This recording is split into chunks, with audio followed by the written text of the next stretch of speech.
안녕하세요, 한사영입니다. 인문학적 창의성에 대한 영상 4번째 영상인데요.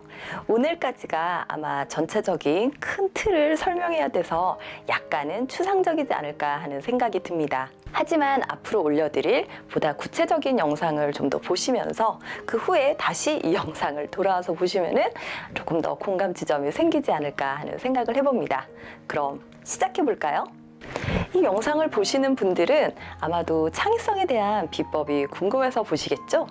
하다못해 우리가 전교 1등의 비법이 궁금하기만 해도 별별 게 다 궁금하잖아요. 예를 들어서 그 1등은 무슨 교재로 공부를 했는지, 아니면 어디서 공부를 했는지, 몇 시간 공부를 했는지, 아침형 인간인지 저녁형 인간인지, 이런 별별 게 다 궁금합니다. 하지만 이거보다 좀 더 중요한 부분이 있다고 생각을 하는데요.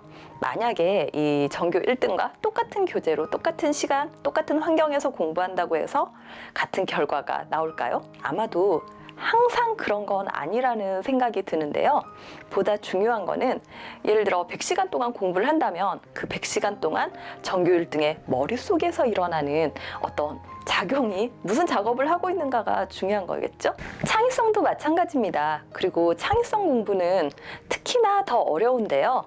왜냐하면은 현재 창의성에 관심을 갖는다는 게 보통 많은 경우에 그냥 어린이들을 대상으로 아주 기초적이고 초보적인 수준에서 그냥 이러이러한 활동들이 창의성을 자극하는 데 도움이 됩니다. 이런 간접적인 그런 활동들이 굉장히 많습니다. 그래서 어릴 적에 그런 기초적인 자극을 주는 것도 당연히 좋은데, 문제는 이런 자극들은 어차피 지식 위주의 공부를 중고등학교 때 열심히 하다 보면 다 끊어지니까 그런 자극들을 어릴 적에 조금 넣어주고 이런 게 중요한 게 아니고, 그 이후에 자기가 스스로 깊은 단계까지 갈 수 있는 그런 방법에 대한 좀 깊은 고민과 논의가 더 필요하다고 생각을 합니다.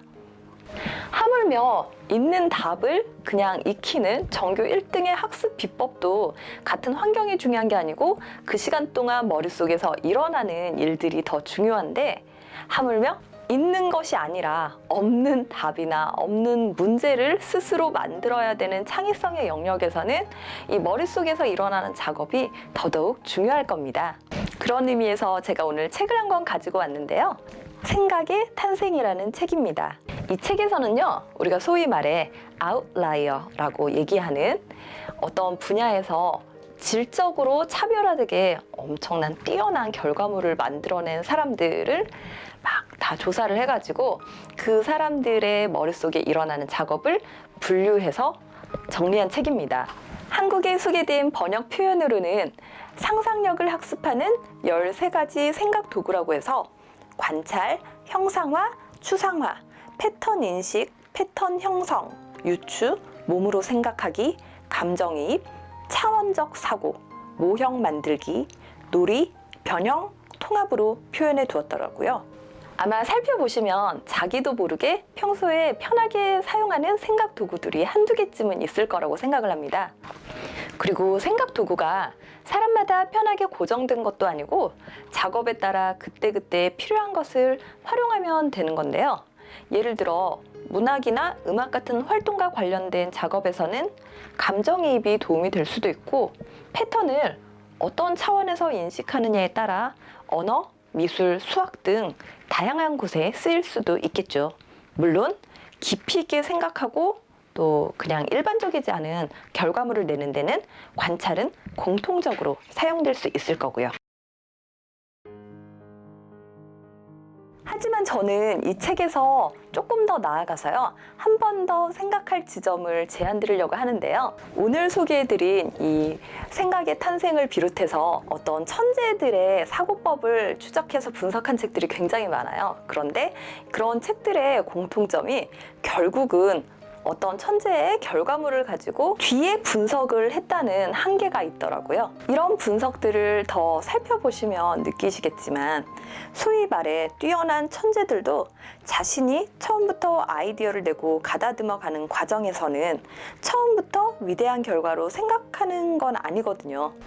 그렇지만 0에서 1이 되는 문제를 설정하는 지점이 태어난다는 게 어떤 질적인 차이를 내는 방향이 달라지는 지점이라고 생각을 합니다. 이건 제가 이전 영상에서 말씀드린 것처럼 기존 틀에서 생각하는 것과는 질적으로 다른 노력을 해야만 가능합니다.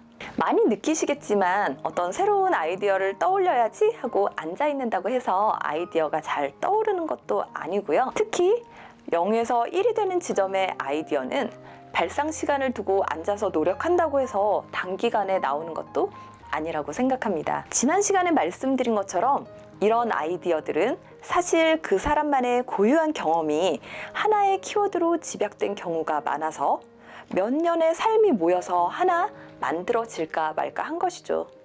삶을 키워드로 모으는 작업을 위해 평상시에 의식해서 공부해야 할 3가지 방향을 정리해 봤습니다. 몰입 또는 마인드풀니스라고 이름을 붙여봤습니다. 골똘히 생각하는 힘도 근력처럼 훈련해야 늡니다. 몰입의 중요성에 대해서는 심리학과 교수들의 저서들이 많은데 대표적인 책이 미하이 칙센트미하이의 몰입이라는 책입니다. 국내에서는 황농론 교수님의 몰입이라는 책도 있고요. 이 주제에 관해서도 기회 닿는 대로 영상을 공유해 볼게요. 두 번째는 아웃풋 활동을 몸에 익히기입니다. 이거는요, 영어 공부에 비유를 해볼게요. 예를 들어서 100시간을 수동적으로 독해 공부에 쓴 사람은요, 100시간 공부한 만큼 독해 실력이 늘겠죠? 그런데 이 사람이 아웃풋 훈련인 말하기를 한 번도 훈련을 하지 않았다. 그럼 말하기 실력이 전혀 훈련이 안 되는 건 당연한 겁니다. 영어권 환경에 살면 자기가 의식하지 않아도 이런 인풋과 아웃풋이 조금 섞일 수 있는 그런 이점이 있겠지만 그래도 자신이 필요한 부분, 아웃풋이 필요하면 아웃풋 훈련을 더 해야 되고 인풋 훈련이 필요하면 인풋 훈련을 의식적으로 더 해야 되는 건 당연한 거죠. 더더욱 발상과 창의성은 아웃풋 훈련이기 때문에 평소 생활 속에서 아웃풋이 그 사람의 삶과 연결되어 있느냐에 따라 떠올릴 수 있는 수준이 달라진다고 봅니다. 세 번째는 생각을 하게 하는 인풋을 채워야 한다는 겁니다. 제가 굳이 그냥 인풋이 아니고 생각을 하게 하는 인풋을 구별한 이유는 우리가 의식하지 않으면 대부분 어떤 틀 속에 있는 지식을 암기하는 데 필요한 그런 지식들이 많아요. 그리고 어떤 틀을 넘는다는 거는 자기 혼자 앉아가지고 골똘히 생각한다고 해서 그 사람이 갖고 있는 원래의 틀을 넘어서기가 굉장히 어렵습니다. 그래서 자기의 틀과 다른 사람들이 어떻게 세상을 보느냐 하는 자극을 보면서 어떤 생각할 수 있는 지점이 있는 그런 인풋을 인위적으로 좀 더 넣어야 된다는 겁니다. 앞으로 그래서 이런 3가지 방향에서 좀 더 도움이 될 것 같은 자극이 될 만한 책이나 활용해봤던 훈련법 같은 게 있으면 더 공유해 드리려고 합니다. 오늘은 여기까지 하겠습니다. 감사합니다.